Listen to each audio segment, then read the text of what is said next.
एक साल से मणिपुर शांति की राह देख रहा है। उसके पहले 10 साल शांत रहा।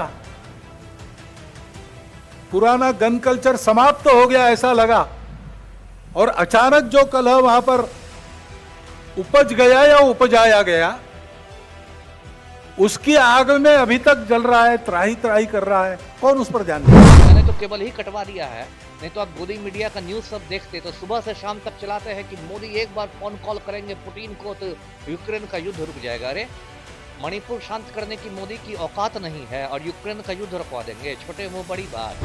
विधायकों को खरीदना है, कहीं 50 करोड़ में खरीदिए विधायकों, कहीं 75 करोड़ में खरीदिए।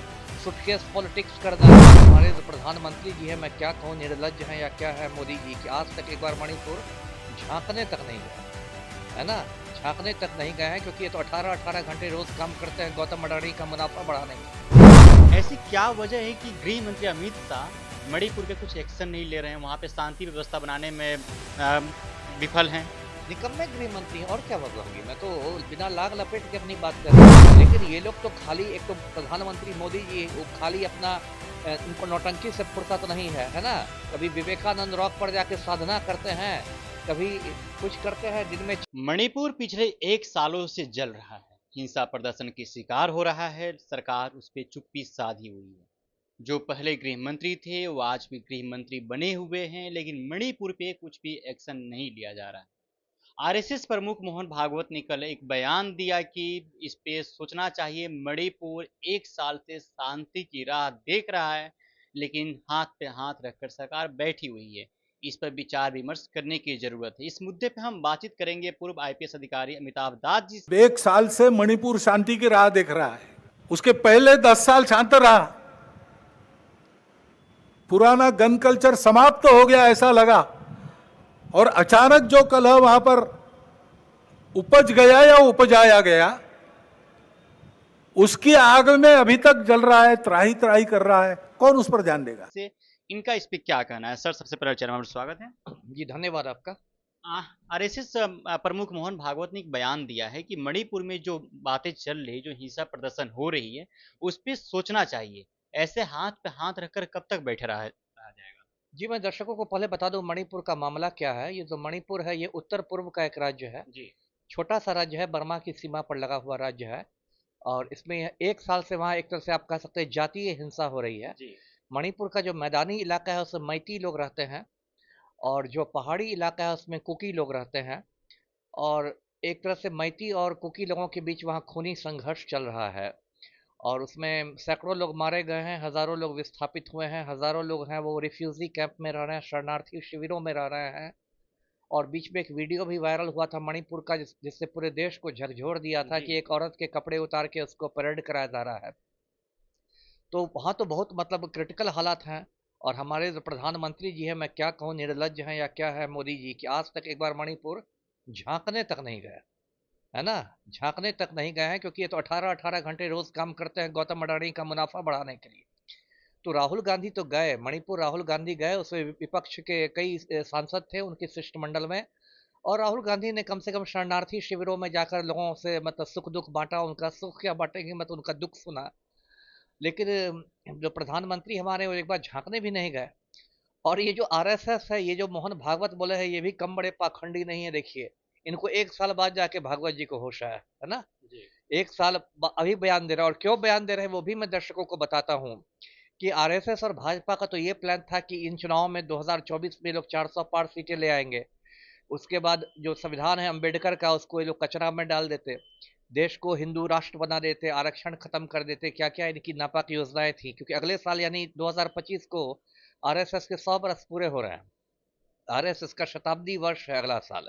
तो ये इनकी नापाक योजना थी, लेकिन जनता ने इनको मतलब बहुत जोर का झटका दिया है 4 जून को।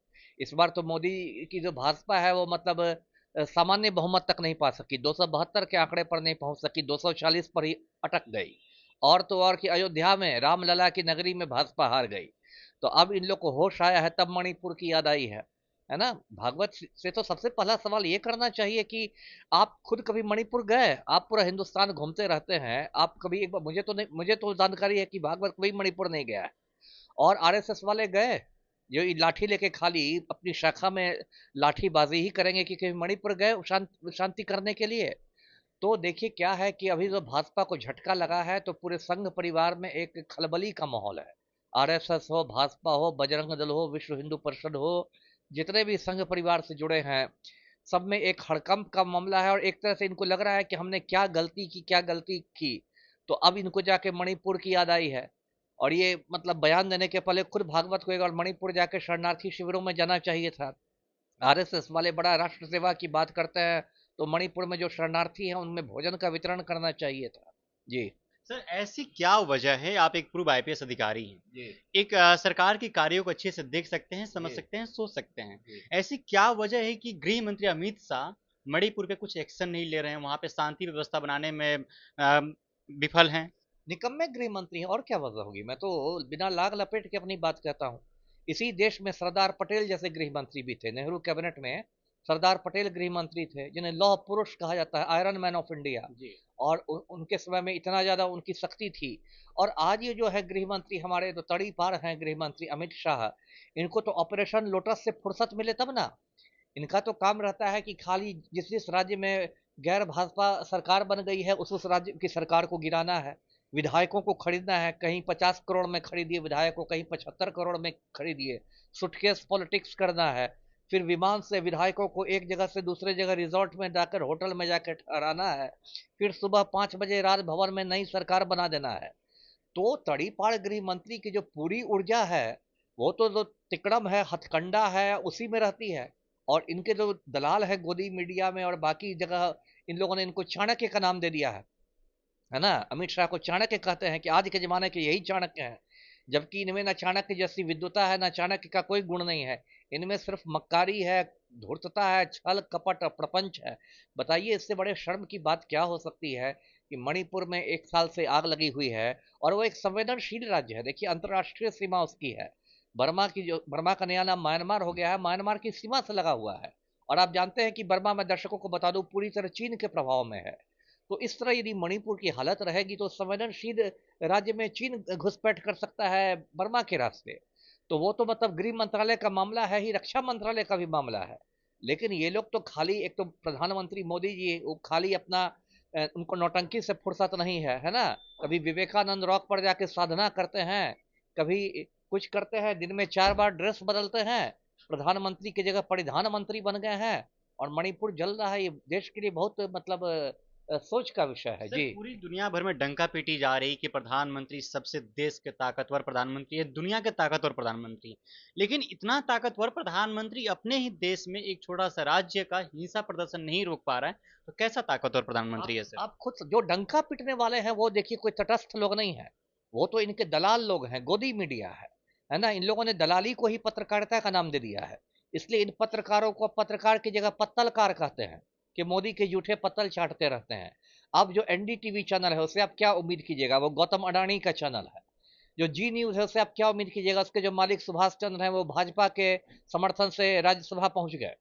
तो ये लोग गोदी मीडिया वाले हैं जो एक मोदी का भौकाल बनाते हैं कि अरे मोदी तो चाहे तो एक फोन कॉल में यूक्रेन का युद्ध रुकवा देंगे, है ना। मैंने तो केबल ही कटवा दिया है। नहीं तो आप गोदी मीडिया का न्यूज सब देखते तो सुबह से शाम तक चलाते हैं कि मोदी एक बार फोन कॉल करेंगे पुतिन को तो यूक्रेन का युद्ध रुक जाएगा। अरे मणिपुर शांत करने की मोदी की औकात नहीं है और यूक्रेन का युद्ध रुकवा देंगे, छोटे मुंह बड़ी बात। तो देखिए इस देश की जनता को समझना चाहिए कि हम लोग बहुत कठिन दौर से गुजर रहे हैं। मुझे इस बात की खुशी है कि इस बार के चुनाव में मोदी का अहंकार चूर हुआ है। और यदि जनता मतलब सजग रहेगी तो और भी अहंकार चूर करेगी। सर, जो जी नई सरकार की गठन हुई, क्या लगता है आपको, मणिपुर पे कुछ एक्शन लेगी, हिंसा प्रदर्शन रुकवा पाएगी वहां की? कोई नहीं। देखिए पूरी सरकार, मैंने कहा ना, जो प्रधानमंत्री हमारे हैं वो गौतम अडानी के आदेशपाल की तरह काम करते हैं। उनका एक सूत्री कार्यक्रम है मोदी का। 10 बरस में हमने देख लिया कि गौतम अडानी का मुनाफा कैसे बढ़े, गौतम अडानी की दौलत कैसे बढ़े। आम लोगों से कोई मतलब नहीं है इनको। मणिपुर हो, बिहार हो, यूपी हो, आम लोगों से कोई इनको मतलब नहीं है ना। मणिपुर का कोई ये जो जिक्र नहीं करेंगे, यदि वो सोशल मीडिया पर वीडियो वायरल नहीं होता तो मणिपुर के बारे में देश के लोग जानते भी नहीं कि वहाँ क्या हो रहा है। शुक्रिया सर, हमसे बातचीत करने आपका के लिए। भी।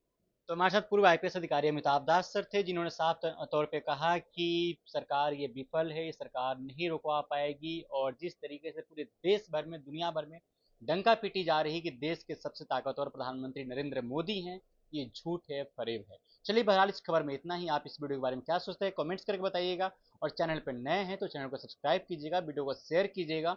बहुत बहुत